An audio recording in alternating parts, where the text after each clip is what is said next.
Valentine's Day by myself. Good thing I got Rise of Civilizations to keep me busy.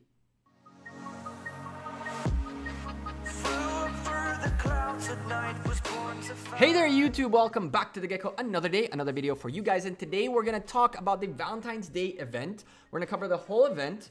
I'm gonna show you guys a very cool trick that if you guys don't know about it, it'll be very, very useful for the Chocolate Crusade event, as many other events that are similar to that one. We're gonna talk about the pairs of commanders you are gonna wanna send for the Chocolate Crusade event.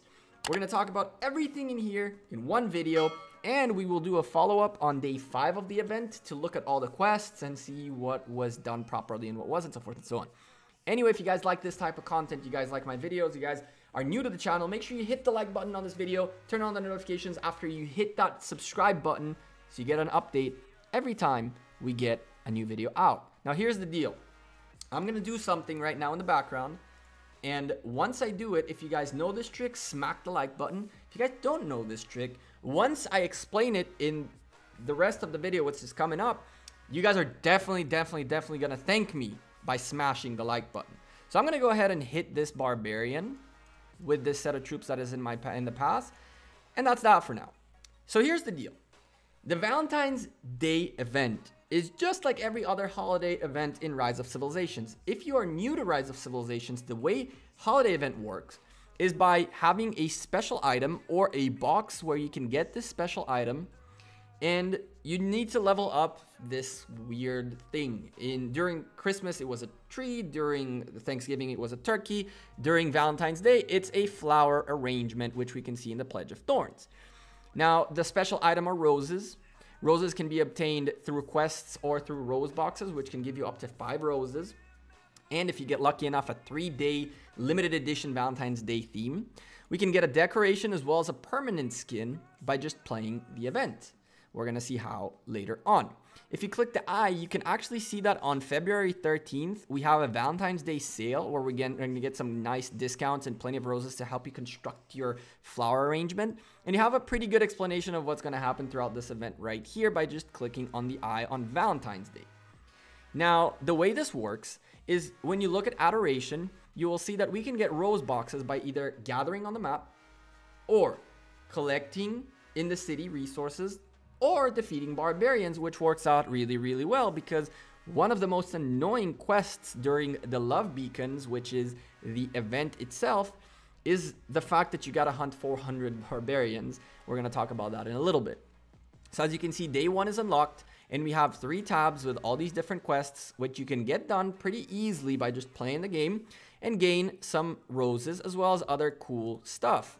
By just gathering today, I got all of this done from simply gathering. So keep that in mind. These are all nice speed ups and roses. Every day we'll have different challenges, and the 2 most important challenges to focus on are the 400 barbarians, which if you have 5 marches and you dedicate all 5 to hit the same barbarian and they all hit it before it dies, you actually get 5 points. So with 5 marches, you gotta hunt 80 barbarians, and if you go to 4 marches, it's 100, and so forth and so on. Keep in mind, you're going to need a lot of AP. So you're going to want to make sure you are leading with your peacekeeping commanders that have this talent set right here. So it reduces your cost by 10. And that you are spending some food on the VIP shop every week to get these, because these are very, very useful. Okay. So you're going to want to make sure you have all your AP set and everything good to go. So now here's the deal. The big thing here is the Pledge of Thorns, where you see your rewards. You need to level up this flower arrangement thing with roses, and by leveling it up, you get all these cool quests, gifts, like you get all these free items by just leveling it up. Now, if you spend 7,000 gems, you can end up getting all of these items as well, but it'll cost you 7,000 gems. Is it worth it? The answer is yes. You will probably make it to level 15 if you just play the game properly every day. And 10 sculptures are definitely worth 7,000 gems. And if you actually max this event, you end up getting 6,500 gems back in tiles, so it'll only cost you 500 gems. So keep that in mind as well. How do you max this event or level up? You can simply add roses, and the amount of roses you need is not exactly accurate in here. So these points that you need, experience needed to upgrade, is not how many roses you need. You need 2,648 points of experience, and each rose can actually crit to either one regular point, or the crits are 2 points, 3 points, 5, or 8. So you can actually get 8 points and a full level 0 to 1 from one rose if you crit enough.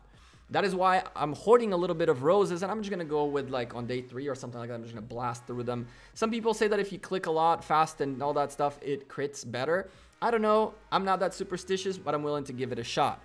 Getting boxes is pretty easy if you hunt barbarians, if you gather, if you do all these things, you'll just get boxes. I mean, by clicking on these, you could occasionally get a box. I didn't get one right now, but if we go look in here, I actually got a few from my gatherers that came back a little bit ago.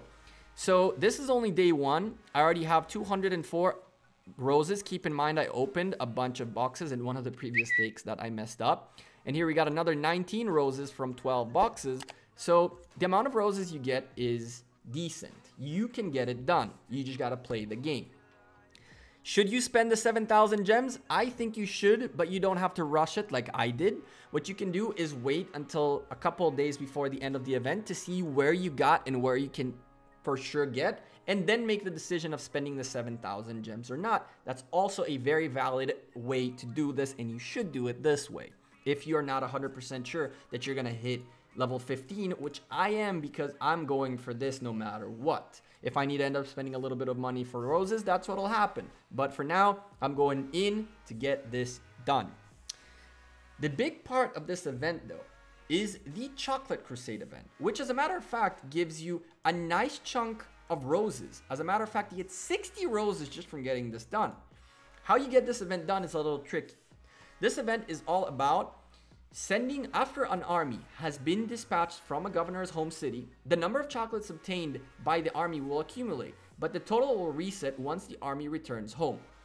A governor's score on this event is equivalent to the maximum number of chocolates obtained on a single continuous expedition. This means that right now you are sending a set of troops, and you cannot come back home until you either get your 150 points, which is what I did because I can't stand this type of event, or if you are crazy enough, like these guys, you can actually keep your set of troops out for a long while and just try to get number 1 for the juicy legendary commander sculptures.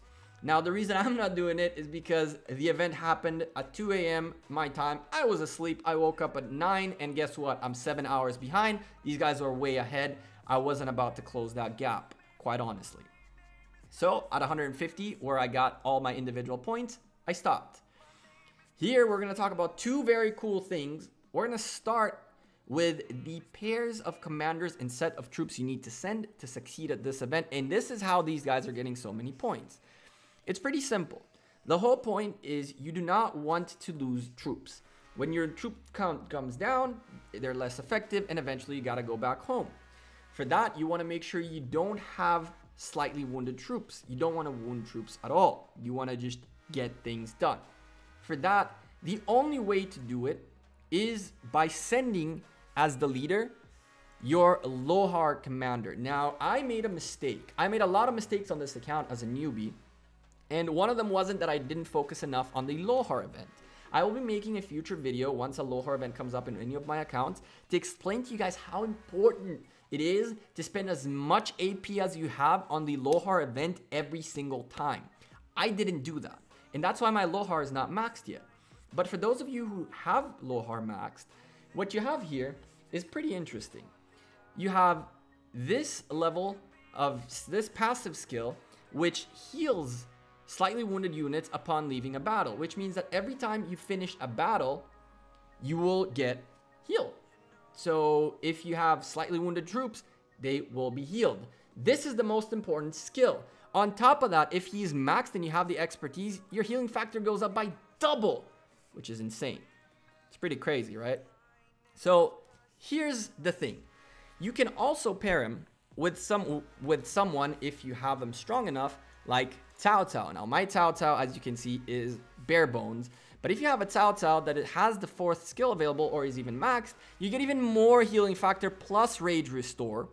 Or You can pair him with Minamoto, which is okay too, because the whole point is you guys want to be fast, you want to be good. So what you want to do is have Lohar, Cao Cao, or Minamoto as the secondary, and cavalry all the way. Full cavalry to get all your march speed, all your attack, and all your good stuff. This guy's also a cavalry, and here we also have march speed and attack, which will make your life a lot easier. So my recommendation is full cavalry, Lohar leading no matter what, and then from there, you can place either Cao Cao or Minamoto as your secondary commander if you're someone who has these at a higher level. If you don't, however, you can use someone like Scipio who has leadership in his leadership skills, and you can increase your troop capacity, which means you can stay out for longer. That's pretty much what you want. So you really want to make sure you either are always re-healing your troops, or you have as many troops as possible while you're not fully re-healing everything. I can tell you that there are people that, like, I'm pretty sure Shin has been doing it, where if you send your Lohar and a maxed Cao Cao, you can pretty much not lose troops at all while killing barbarians. Now, which barbarians should you be killing is very simple. If you go on the eye right here, you can see how many points you get, how many chocolates you get for each type of barbarian based on their level. You guys should be focusing only on this side. You shouldn't be hitting level 24s, you shouldn't be hitting level 19s, you shouldn't be hitting level 14s. You should be looking for the lowest level to get the most amounts of points, even if it's a longer walk.